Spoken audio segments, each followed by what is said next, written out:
currently on its third beta and coming out very soon to the public, and it has a few new features and changes. Even though it's not as big as iOS 26.4, it still brings some new features to iOS. So in this video, we're taking a look at this update, and we're going to talk about more than 10 new features that are coming to your devices with the new iOS 26.5. Now, before we get into all that, I just want to ask you guys for a really quick favor.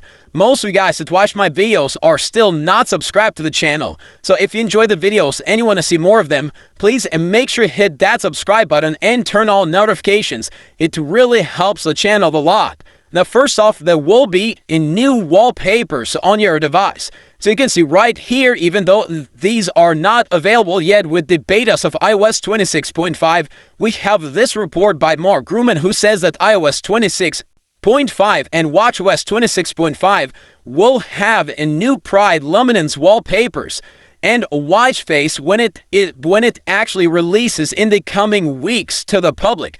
Now, usually what Apple does with these wallpapers, when they add new wallpapers, they usually don't release them during the beta stages. They released only with a final release to the public of the new iOS version, and that probably will happen this year as well. So expect these to be available only when iOS 26.5 and watchOS 26.5 is out to the public.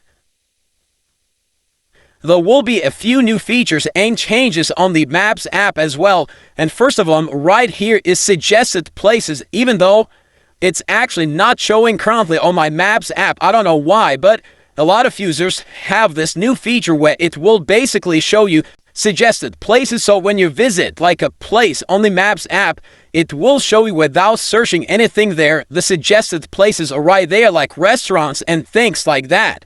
In addition to that, Apple Maps is also getting ads with iOS 26.5. Well, it has been tested with iOS 26.5 betas, and most likely this will be a thing now with the Maps app starting with iOS 26.5, where you will see like different ads of different places like restaurants and hotels and things like that, but they will actually be highlighted so you know that's not a suggestion or a search result, but it is actually like a sponsored ad that you will see on your Maps app. Another great new feature is coming to iPhone when you want to transfer to Android. I don't suggest to do that, but if you want to do it, you know that you have that feature now on the general settings, but it actually has been improved with 16.5, 26.5 actually. So right here, we have the transfer to Android feature. But if you tap on it, you will be able to actually transfer everything to your Android device. But now, with iOS 26.5, you will have options for messages. So if you have attachments on your iMessage, you can now choose the attachments that you want to actually transfer to your Android. It's not yet known fully how this will work, but most likely we'll have the option of time to choose whether you want to transfer from last month or last year or just transfer everything to your Android device. Now, really big change is happening on the App Store and subscriptions, and I really like what Apple is doing here.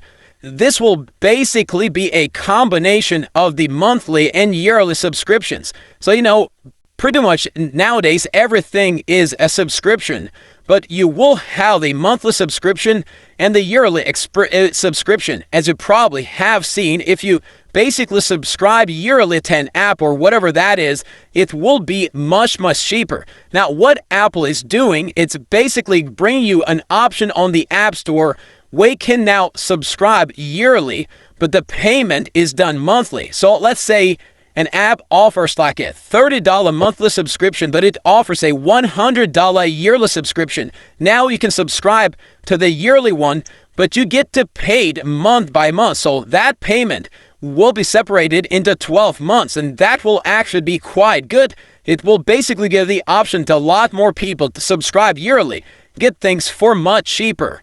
New changes are also coming to RCS messaging. Even though this will not be available to every carrier, of course, and not to every device, but most devices are getting now end-to-end encryption for RCS messaging. So if you use that on your device, if you just communicate with someone that doesn't have iMessage, and you know RCS will actually bring quite a ton of the features of iMessage to the simple SMS message, then you will also get the RCS end-to-end encryption, which of course will make everything much safer. Now, iOS 26.5 will also bring a new feature where basically accessories that are like the Magic Keyboard and things like that will be able to auto-connect via Bluetooth to devices. That is actually a huge improvement. So if you have one of those Magic Keyboards or the mouses, they will now be able to automatically connect to your devices without actually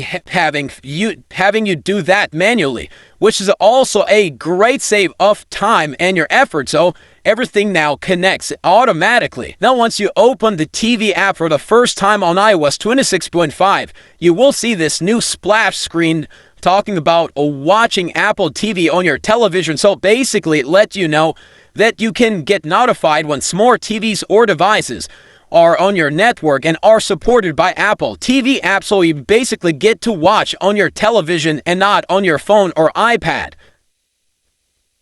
There will be also a few really interesting features that only will be part of EU, so only iPhone EU users will get these new features with iOS 26.5, and one of them will be proximity pairing. Well, basically, you will be able to just pair with one tap, like third-party accessories. You will be able to pair with one tap to your iPhone, similar to something that you do with AirPods. There will also be a new feature for live activities to reduce flashes and motion effects. That's, again, only part of EU, as well as third-party notifications for accessories. It is also like only for EU. Hopefully these features will come to US as well. You know, with the legislations on EU, they have to actually have these features. But hopefully on the US and all the other places are getting these features really soon. So these are all the new features and changes that are coming to iOS 26.5. But when can you expect these features to come to your device? Well, we're currently on the 3rd beta, and I'm expecting a 4th beta this Monday or Tuesday, so the 27th or 28th of April, followed by the RC most likely on May the 4th, and then the final release on May 11th. I don't expect iOS 26.5 to have more than 4 betas. This has happened the previous years. 4 betas, the RC, and then the final release. Most likely, that's what will happen this year as well. So, that's basically it for this video, guys. Thank you for watching. Leave a like if you enjoyed. I'll see you on the next one.